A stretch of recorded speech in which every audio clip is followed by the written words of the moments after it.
En el centro del restaurante, iluminado con luces navideñas, Finn Archer colocó discretamente un pequeño pastel delante de su hijo, Otis Archer, durante su breve descanso. Padre e hijo encendieron una sola vela, sonriendo suavemente como si ocultaran al mundo entero.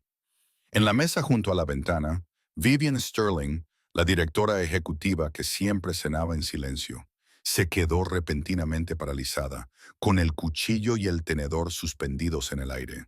Por primera vez en 10 años, vio que la Navidad existía de verdad y susurró con voz temblorosa: ¿Puedo unirme a vosotros? El restaurante llevaba abierto desde 1973 y era un establecimiento emblemático en la zona este de la ciudad, donde las viejas paredes de ladrillo se combinaban con ventanas de cristal de suelo a techo. Había superado recesiones y renovaciones, manteniendo su reputación como el lugar al que acudían las familias para celebrar ocasiones importantes. En Nochebuena, se transformaba en algo que parecía sacado de una postal enviada desde un mundo mejor y más amable. Guirnaldas de pino fresco cubrían las vigas de madera a la vista, llenando el aire con el aroma del bosque y el invierno. Las velas rojas parpadeaban en todas las mesas, y sus llamas se reflejaban en la cubertería pulida y las copas de cristal. El pianista, un anciano que llevaba 23 años tocando allí, interpretó Noche de Paz con tal reverencia que incluso los camareros más ocupados se detuvieron durante medio compás, con las bandejas en equilibrio, y su ajetreo se detuvo por la memoria muscular de la belleza. El comedor estaba lleno a rebosar. Las familias se agolpaban alrededor de grandes mesas. Los niños vestían sus mejores galas navideñas, vestidos de terciopelo y pequeñas pajaritas, con las caras sonrojadas por la emoción y el azúcar del chocolate caliente, coronado con mini malvaviscos. Los abuelos levantaban copas de vino que reflejaban la luz de las velas como rubíes, brindando por la salud, la felicidad y la bendición de otro año juntos. Las risas subían y bajaban en oleadas que chocaban contra las paredes de ladrillo y retrocedían más suaves, más amables.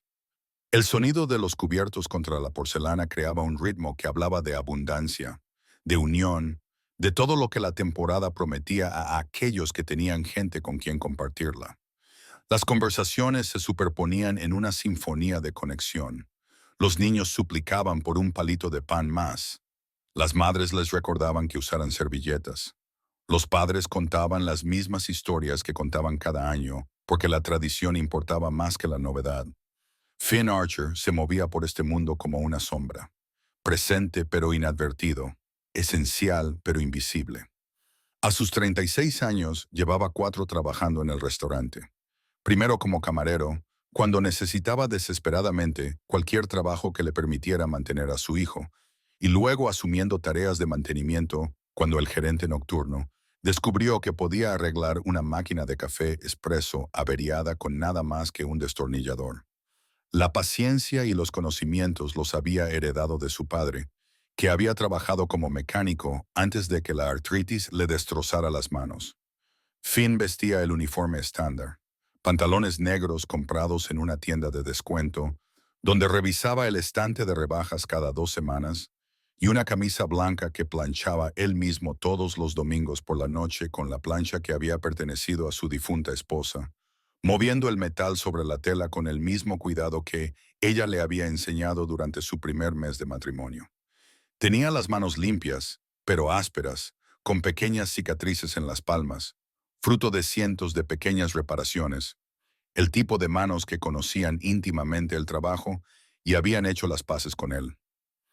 Esta noche, como cada Nochebuena durante los últimos 3 años, había pedido permiso al gerente para que Otis se sentara en el pequeño rincón cerca de la cocina, ese espacio olvidado entre el luminoso comedor y el caos fluorescente del fregadero, el lugar donde los camareros tomaban sus descansos y comían apresuradamente de pie.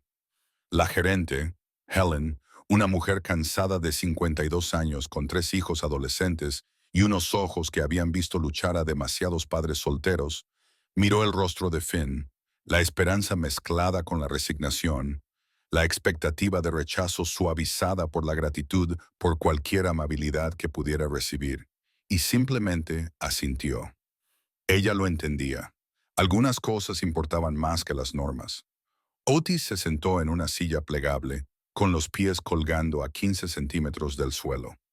Los zapatos le quedaban un poco grandes porque Finn los había comprado una talla más para que le duraran hasta la primavera. Llevaba un gorro de Papá Noel de papel que había hecho él mismo en la escuela durante la última semana antes de las vacaciones de invierno. El cartulina cuidadosamente doblada y grapada. La bola de algodón en la punta estaba ligeramente torcida, pero pegada con suficiente pegamento como para sobrevivir al trayecto desde la escuela hasta el restaurante en su mochila. En su regazo sostenía un pequeño cuaderno con una cubierta azul. Las páginas estaban llenas de dibujos de muñecos de nieve, estrellas y casas con humo saliendo de las chimeneas. El tipo de casas que veía en la televisión, pero en las que nunca había vivido. Era el tipo de niño que entendía las cosas sin que se las dijeran, que había aprendido antes de entrar en el jardín de infancia que la Navidad en el restaurante significaba que su padre podía conservar su trabajo, que el pastel pequeño era suficiente, que el amor a veces llevaba el uniforme del sacrificio y los turnos de noche y los regalos envueltos en papel de periódico, porque el papel de regalo costaba $3 el rollo. Vivian Sterling ocupaba la mesa 17, la esquina junto a la ventana que iba del suelo al techo y daba a la calle, donde los taxis y los coches pasaban en un torrente de luces rojas y blancas. Tenía 34 años y había construido un imperio en el sector inmobiliario comercial, el tipo de mujer cuyo nombre aparecía en la sección de negocios de los periódicos junto a palabras como visionaria, despiadada e imparable. A los 28 años, había comprado su primer edificio con un préstamo que habría aplastado a la mayoría de la gente. A los 30 había convertido ese edificio en 5. Ahora poseía propiedades en 7 estados, cada una de ellas gestionada con la misma fría eficiencia que la había llevado al éxito y a la soledad absoluta. Venía a este restaurante 3 veces por semana, siempre sola, siempre pidiendo lo mismo. Salmón a la parrilla sin salsa, porque no confiaba en que su cuerpo pudiera digerir alimentos ricos después de años de comer en su escritorio. Verduras al vapor cortadas en trozos uniformes. Una sola copa de vino blanco que bebía exactamente 3 sorbos antes de dejarla. Los camareros sabían que no debían entablar conversación. El gerente sabía que debía sentarla lejos de las familias, lejos de las celebraciones, lejos de cualquier cosa que pudiera recordarle lo que no tenía. Esa noche llevaba un jersey de cachemira gris oscuro que había costado $800, pero que le parecía igual que cualquier otro jersey, y unos pendientes de perlas que habían pertenecido a su abuela, una de las pocas personas que la había querido sin condiciones, que había fallecido cuando Viven tenía 14 años y había dejado tras de sí un silencio que aún resonaba. Su mesa estaba preparada para una persona. Siempre estaba puesta para una persona, con una sola servilleta doblada en forma de cisne, un solo vaso de agua que sudaba suavemente en la cálida sala, un solo menú que nunca abría porque siempre pedía lo mismo, como si la variedad pudiera introducir el caos en una vida basada en el control y la previsibilidad. El restaurante respiraba calidez, ruido y la complicada belleza de las relaciones humanas. En la mesa 4, una familia de 8 cantaba el cumpleaños feliz a una niña que se subió a la silla para soplar 5 velas rosas en una tarta de chocolate. Frunció el ceño concentrada y susurró su deseo tan bajito que solo ella sabría lo que había pedido. En la mesa 9, una pareja de septuagenarios se cogían de la mano sobre el mantel bordado con hojas de acebo. Sus dedos se entrelazaban como raíces que habían crecido juntas durante décadas, con los anillos de boda desgastados por el tiempo y la devoción. En la mesa 12, 3 generaciones compartían historias que les hacían inclinarse hacia adelante, cómplices de su propia alegría. Los nietos escuchaban por centésima vez la historia de la tormenta de nieve de 1988, o del pavo de Acción de Gracias que se incendió, o del tío que apareció en su propia boda y pescó camareros porque había perdido la noción del tiempo en el lago. El contraste era tan marcado que dolía. Una sala, 2 mundos que existían en dimensiones paralelas que nunca se tocaban. Mesas llenas de ruido, luz y pertenencia, donde la gente reía demasiado fuerte y hablaba con la boca llena y se estiraba sobre los platos para robarse las patatas fritas unos a otros, porque eso era lo que significaba la familia. Y luego la mesa 17, donde Vivian Sterling cortaba su salmón en cuadrados perfectos de 1 pulgada y masticaba cada bocado exactamente 20 veces, un hábito que había desarrollado en el internado, cuando comer era solo otra tarea que completar de manera eficiente, cuando los comedores eran lugares para sobrevivir en lugar de disfrutar. Cuando había aprendido que si comías lo suficientemente rápido, podías irte antes de que alguien se diera cuenta de que estabas sola.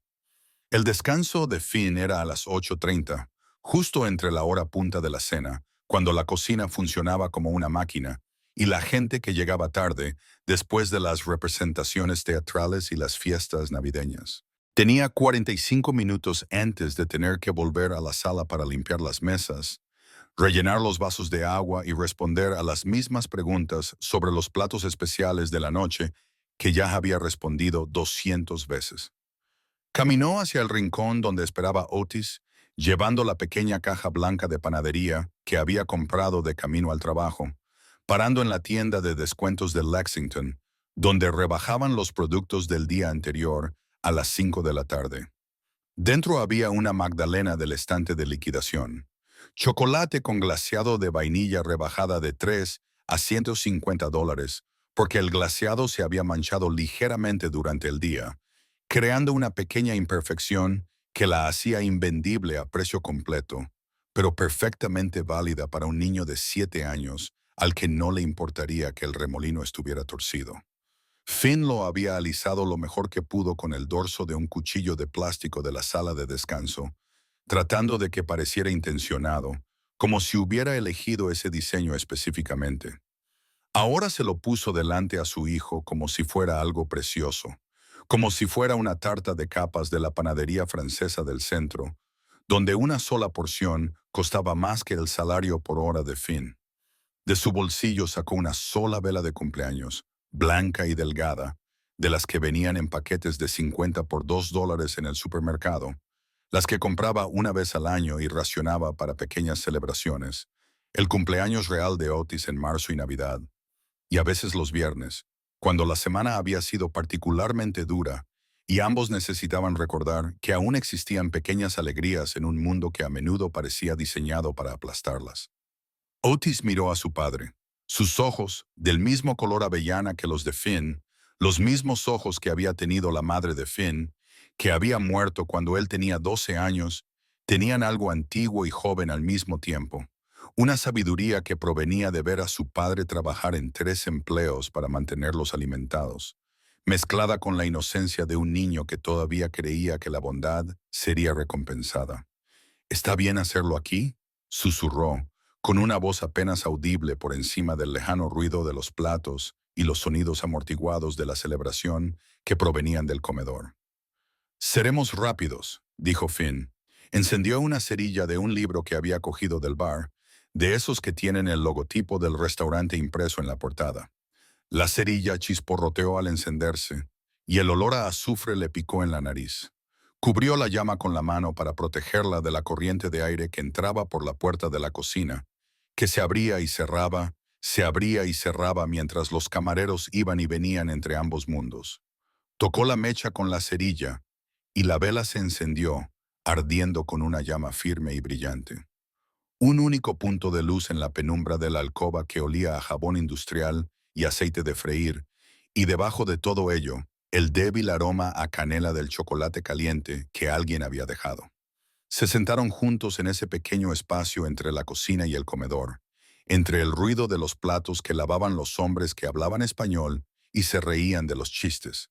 Finn no entendía el murmullo de los clientes satisfechos que dejaban generosas propinas, porque la Navidad hacía que la gente se sintiera rica, aunque no lo fuera. Otis comenzó a tararear Jingle Bells en voz baja, un sonido tan suave que podría haberse confundido con el ruido del edificio o el zumbido del frigorífico industrial de la trastienda. Finn tarareó con él, con una voz ligeramente desafinada, pero sincera. Durante 3 minutos y 40 segundos, existieron en una burbuja creada por ellos mismos, Un mundo privado donde la pobreza no importaba porque se tenían el uno al otro. Donde un cupcake de $150 sabía a festín porque se compartía con amor. Papá, dijo Otis, con una voz apenas audible, frágil como el cristal soplado. Siento que no podamos ir a casa y tener una gran cena como otras familias. Finn se inclinó sobre la pequeña mesa de plástico y tomó la mano de su hijo. Los dedos del niño estaban fríos a pesar del calor del restaurante. Siempre fríos porque era demasiado pequeño para generar suficiente calor corporal, ya que el abrigo de invierno que Finn le había comprado en la tienda de segunda mano era bueno, pero no excelente. Útil, pero no perfecto. Se le hizo un nudo en la garganta con el dolor familiar de querer darle a su hijo el mundo y solo tener un cupcake que ofrecerle. Otis, escúchame. Tú eres mi familia. Estar aquí sentado contigo es la mejor Navidad que podría pedir, pero no te he comprado nada. Otis bajó la mirada hacia la mesa. Todos los demás niños del colegio hablaban de los regalos que habían comprado a sus padres. Timothy le había comprado un collar a su madre. Sarah le había hecho un marco de fotos a su padre. Yo no tenía dinero para nada. Tú estás aquí. Eso lo es todo. Finn apretó suavemente la mano de su hijo. ¿Sabes cuál es el mejor regalo? Tenerte a alguien que quiera pasar tiempo contigo. Todo lo demás son solo cosas. Tú eres el regalo, Otis. Siempre lo has sido. Otis sonrió con una sonrisa pequeña y segura. El tipo de sonrisa que brota de una profunda fuente de confianza. Se inclinó hacia adelante, cerró los ojos durante 3 segundos completos, como si estuviera pidiendo un deseo que realmente creía que se haría realidad, y sopló la vela. El humo se elevó en una fina cinta, desapareciendo en el aire cálido del restaurante, llevándose consigo cualquier esperanza que un niño de 7 años hubiera susurrado en la oscuridad. Desde la mesa 17, Vivian Sterling lo observó todo. No era su intención. Estaba cortando otro trozo de salmón cuando un pequeño movimiento en su visión periférica le llamó la atención. Un hombre y un niño se acurrucaban sobre algo diminuto. Una vela. Una canción tarareada tan bajito que no pudo distinguir la melodía. La alegría en el rostro del niño cuando apagó la llama. La forma en que los hombros del hombre se relajaron por un momento, como si le hubiera dado a su hijo el mundo. Algo se rompió en el pecho de Vivian. Fue un pequeño sonido, como el hielo rompiéndose en un lago helado cuando llega la primavera. Dejó el tenedor. No recordaba la última vez que había asistido a una celebración. Cenas de negocios, sí, galas benéficas, donde firmaba cheques y se marchaba antes del postre, pero una celebración de verdad, de esas en las que la gente dice lo que siente cuando brinda, no lo recordaba. Sus padres se habían divorciado cuando ella tenía 6 años. Su padre se volvió a casar y formó una nueva familia. Su madre se mudó a Europa y le enviaba tarjetas de cumpleaños que llegaban con 3 semanas de retraso. Viven había aprendido pronto que los logros eran algo que se podía controlar. El éxito tenía reglas. La soledad simplemente era. Pero al ver a ese padre y a ese hijo, Vivian sintió algo que no se había permitido sentir en una década. Envidia. No por el dinero ni por el estatus. Ella tenía eso. Envidia por el simple hecho de ser querida, de tener a alguien que te espera, de ser importante de una manera que no tiene nada que ver con las ganancias trimestrales o el valor para los accionistas. Levantó la mano. La camarera, una joven llamada Claire, apareció al instante. Sí, señorita Sterling. Ese hombre, dijo Vivian, señalando con la cabeza hacia el rincón. ¿Es un cliente? Claire siguió su mirada. Es Finn. Trabaja aquí como camarero y en mantenimiento. Ese es su hijo, Otis. Vivian llevó la mano a su copa de vino. No bebió. La dejó sobre la mesa. ¿Suele traer a su hijo al trabajo? Solo en vacaciones. Es padre soltero. Creo que no puede permitirse una niñera.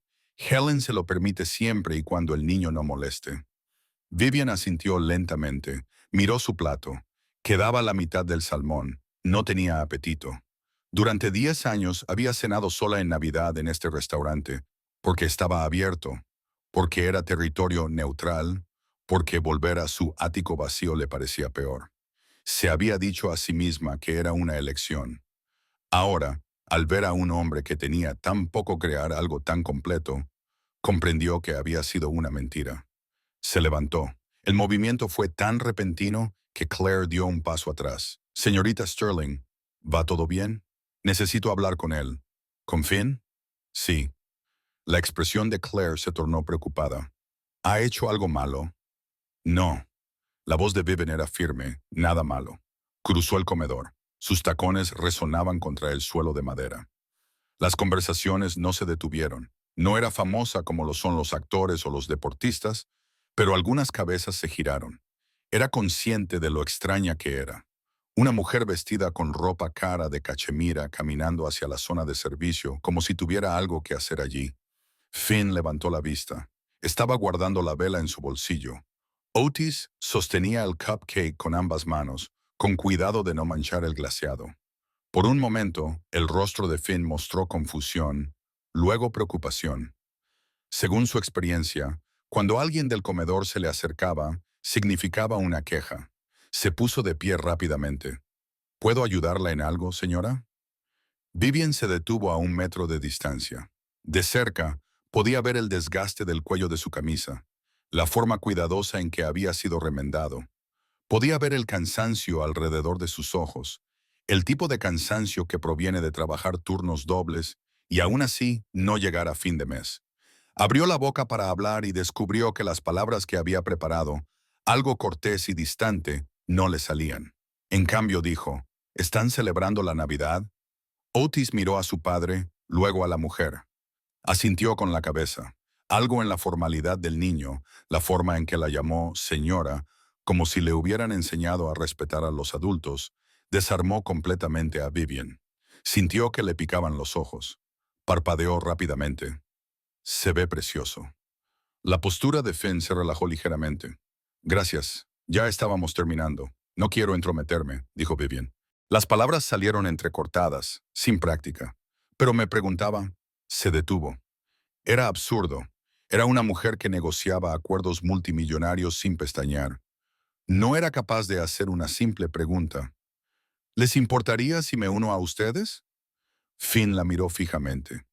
Otis ladeó la cabeza y su gorro de Papá Noel de papel se desplazó hacia un lado. Únase a nosotros, repitió Finn. Para Navidad, aclaró Viven. Su voz era ahora poco más que un susurro. No tengo a nadie con quien celebrarlo. Y vosotros dos parecéis tan felices. Solo pensé...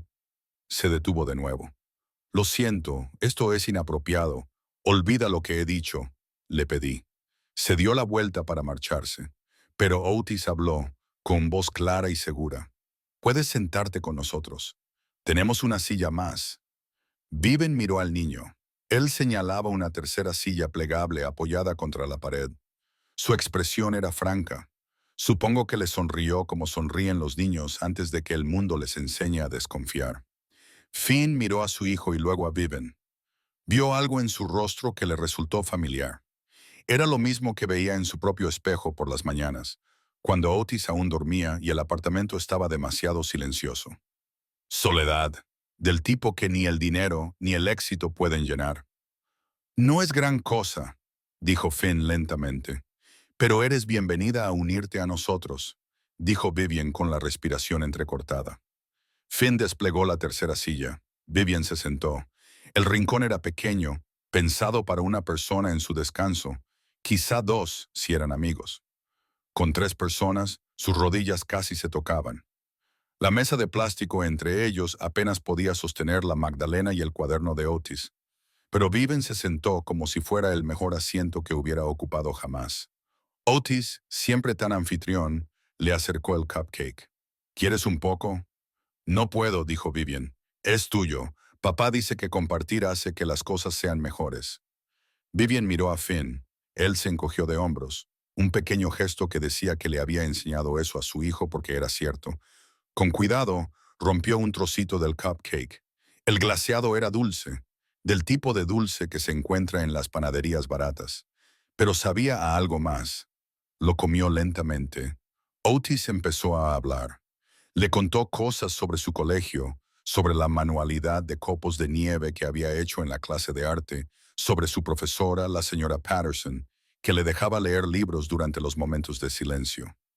Finn se sentó en silencio, observando a su hijo con una atención que dejaba claro que ese niño era el centro de su universo. Vivian escuchaba, hacía preguntas. Se rió cuando Otis describió cómo el hámster de la clase se escapó y lo encontraron durmiendo en la bandeja de entrada del director. Durante 20 minutos, Vivian Sterling olvidó que era directora ejecutiva. Olvidó que era propietaria de edificios en 7 estados. Olvidó que su agenda estaba llena con 3 meses de antelación. Era solo una mujer sentada en una mesa plegable con un padre y un hijo, comiendo un cupcake compartido, escuchando a un niño de 7 años hablar sobre su vida. Entonces alguien la reconoció. Ocurrió rápidamente. Un hombre de la mesa 8 se levantó para ir al baño. Pasó por delante de la alcoba y se detuvo. Señorita Sterling, dijo, con voz lo suficientemente alta como para que se le oyera. Vivian levantó la vista.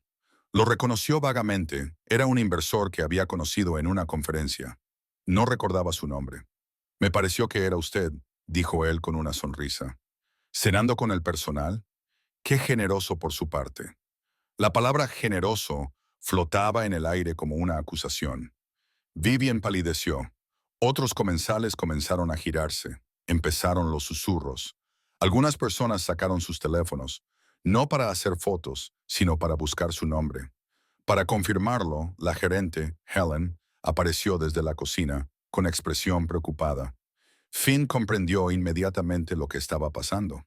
No se trataba solo de una mujer solitaria que se unía a una celebración navideña. Se trataba de Vivian Sterling. La Vivian Sterling, la mujer cuyo rostro aparecía en las portadas de las revistas de negocios, la mujer que acababa de adquirir el edificio que albergaba este mismo restaurante, y estaba sentada en un reservado con uno de sus empleados, comiendo un cupcake de descuento como si fuera lo más normal del mundo. Finn se levantó bruscamente, haciendo chirriar la silla contra el suelo. Vivian también se levantó. Finn, por favor, ¿crees que esto es divertido? Sus palabras salieron con más dureza de la que pretendía, pasando la Nochebuena con la clase trabajadora. Otis miró a ambos, confundido y asustado por el repentino cambio en el tono de su padre. No, dijo Vivian rápidamente. No era eso. Entonces, ¿qué era? Finn apretó los puños a los lados. ¿Una oportunidad para hacerse una foto? ¿Una historia que contarás en tu próxima reunión de la junta directiva? El rostro de Vivian se descompuso. Buscó su bolso con un movimiento ensayado, el instinto de suavizar las cosas con dinero. Pero la expresión de Finn la detuvo. No quiero tu caridad, dijo en voz baja. No te estaba ofreciendo caridad, te estaba pidiendo compañía. Es lo mismo cuando tú eres tú y yo soy yo. Vivian lo miró a él y luego a Otis, que se había encogido en su silla. Su gorro de Papá Noel de papel ahora estaba arrugado en sus pequeños puños. Sintió que todo el restaurante la observaba. Sintió el peso de su propio nombre, de su propio éxito, aplastando el único momento genuino que había experimentado en años. Lo siento, susurró. Luego se dio la vuelta y se marchó. No volvió a la mesa 17. Recogió su abrigo del mostrador de la recepcionista y salió por la puerta principal. El frío aire de diciembre le golpeó la cara como una bofetada. Se quedó de pie en la acera, con el aliento empañando las farolas, y se dio cuenta de que estaba llorando. Dentro, Finn volvió a sentarse. Se llevó las manos a la cabeza. Helen se acercó con cautela. ¿Estás bien? Estoy bien. ¿Quieres tomarte el resto de la noche libre? Necesito las horas. Helen asintió y se alejó. Otis tiró de la manga de su padre. Papá, ¿por qué le gritaste? No le grité. Estabas enfadado. Finn miró a su hijo. Lo estaba. Pensé que se estaba burlando de nosotros. No se estaba burlando, dijo Otis con la certeza de la infancia. Estaba sola. Las palabras cayeron como piedras. Finn repitió la conversación en su mente. La forma en que las manos de Vivian habían temblado cuando pidió unirse a ellos. La forma en que había escuchado a Otis como si cada palabra importara. La forma en que había partido el trozo más pequeño del pastelito como si temiera tomar demasiado. Él había visto juicio donde solo había soledad. Creo que tienes razón, dijo Finn en voz baja. Entonces, ¿por qué se fue? Porque la hice sentir mal. Otis frunció el ceño. Deberías pedirle perdón. No creo que yo tenga la oportunidad. El resto del turno de Finn pasó como una nebulosa. Limpió mesas, rellenó vasos de agua, ayudó al lavaplatos a arreglar un desagüe atascado. Otis se quedó dormido en el rincón, con la cabeza apoyada en los brazos. A las 11:45, Helen le dijo a Finn que podía irse. El restaurante cerraría a medianoche. Finn llevó a Otis al área de empleados para recoger sus abrigos. Cuando regresó al comedor, se detuvo. Vivian Sterling estaba de pie cerca de la mesa 17. No estaba sentada. Simplemente estaba allí de pie, con el abrigo abrochado y el bolso agarrado con ambas manos, como si hubiera estado esperando. Finn se acercó lentamente. Señorita Sterling. Ella se volvió. Tenía los ojos enrojecidos. He vuelto para disculparme. No es necesario. Sí lo es. Respiró hondo. Siento haberte puesto en esa situación. No pensé en cómo se vería. Solo su voz se quebró. Te vi con tu hijo y quise sentir eso solo por un minuto. Quería saber qué se sentía ser parte de algo. Finn sentó a Otis con cuidado en una silla cercana. El niño se movió, pero no se despertó. Soy yo quien debería disculparse. Te acusé de cosas que no eran ciertas. Estabas protegiendo a tu hijo. No hay nada por lo que disculparse. Se quedaron en silencio. El restaurante estaba casi vacío. El pianista se había ido. Los últimos camareros estaban apilando sillas. Afuera había empezado a nevar, con copos ligeros y delicados, de esos que desaparecen en cuanto tocan el suelo. Otis se despertó. Se frotó los ojos y vio a Viven. Su rostro se iluminó. Metió la mano en el bolsillo de su abrigo y sacó el gorro de Papá Noel de papel. Estaba arrugado y ligeramente roto, pero se lo tendió. ¿Te olvidaste esto? Viven miró fijamente el gorro. No, lo hice para ti, dijo Otis, para que pudieras participar en nuestra fiesta de Navidad. Viven cogió el gorro con manos temblorosas. Se lo puso en la cabeza. La bola de algodón colgaba flácida a un lado y entonces ella lloró. No eran las lágrimas cuidadosas y controladas de antes, sino sollozos profundos y desgarradores que provenían de un lugar que había mantenido oculto durante décadas. Se cubrió la cara con las manos, avergonzada de la crudeza de sus emociones. Otis se levantó y la abrazó por la cintura. Finn se adelantó, torpe pero sincero, y le puso una mano en el hombro.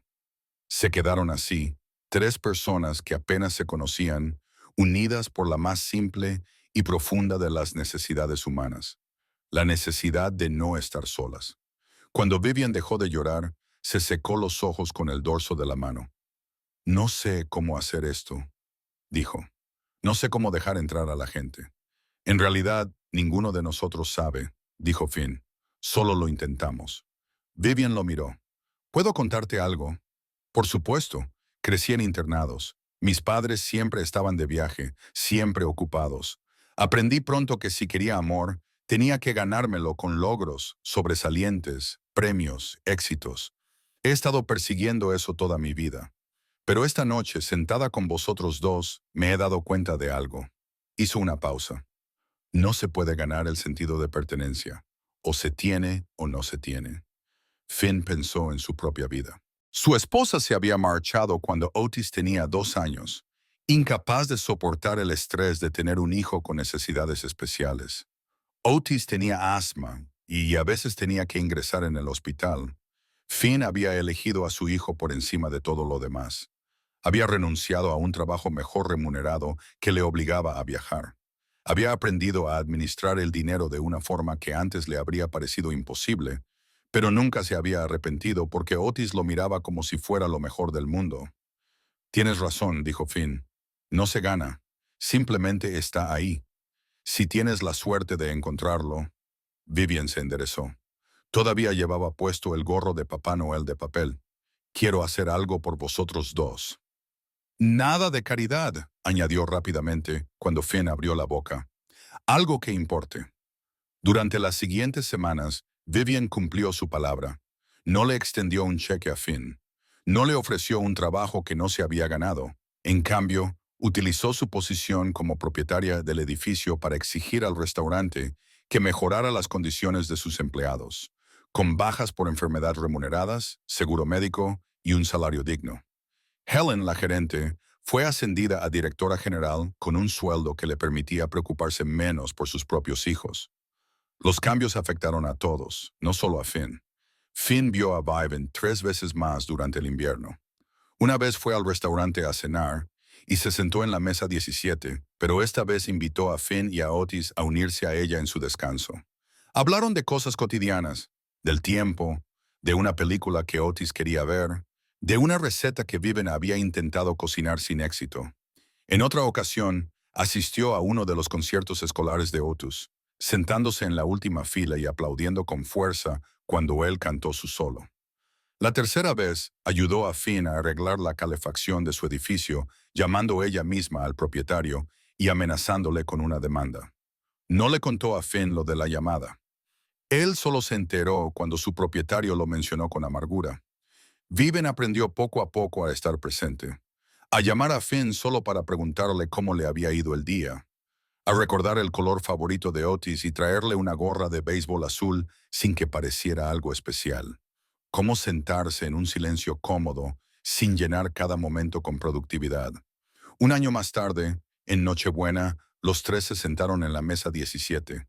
Ya no estaba preparada para uno. El restaurante tenía una nueva política. Los empleados y sus familias podían cenar allí en días festivos con un descuento significativo.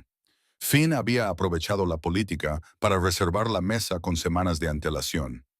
Otis, ahora con 8 años, llevaba el mismo gorro de Papá Noel de papel, cuidadosamente conservado y reforzado con cinta adhesiva. Viven llevaba un jersey rojo en lugar de su habitual jersey gris oscuro. Finn se había comprado una camisa nueva para la ocasión, aunque la había planchado él mismo. Pidieron demasiada comida y lo compartieron todo. Se rieron cuando Otis volcó su vaso de agua y Finn lo atrapó en el aire. Cantaron el cumpleaños feliz cuando los camareros trajeron una tarta para una niña pequeña de la mesa 4. Se unieron a ellos como si también fueran parte de su familia. Hacia el final de la comida, Viven dejó el tenedor y miró a Finn y a Otis. Gracias, dijo en voz baja. ¿Por qué?, preguntó Finn. Por darme un lugar en la mesa. Otis sonrió. Siempre serás bienvenida aquí. Viven sonrió. Era una sonrisa auténtica, de las que llegan a los ojos y cambian todo el rostro. Parecía más joven, más alegre, como si se hubiera quitado de encima una carga que había estado soportando durante 30 años. Y ese es el mejor regalo que he recibido nunca. Afuera, la nieve caía con fuerza, cubriendo la ciudad de blanco. Dentro del restaurante, todo brillaba con calidez y luz, y con el sonido de personas que se habían elegido unas a otras, no por dinero, estatus u obligación, sino porque la soledad reconocía la soledad y decidía, contra todo pronóstico, intentar algo diferente. Viven había aprendido que la Navidad no se encontraba en la mesa VIP, se encontraba donde quiera que alguien te esperara, donde quiera que alguien te guardara un sitio, donde quiera que alguien te dijera sin dudar y sin condiciones, puedes sentarte con nosotros. Y por primera vez en su vida ella,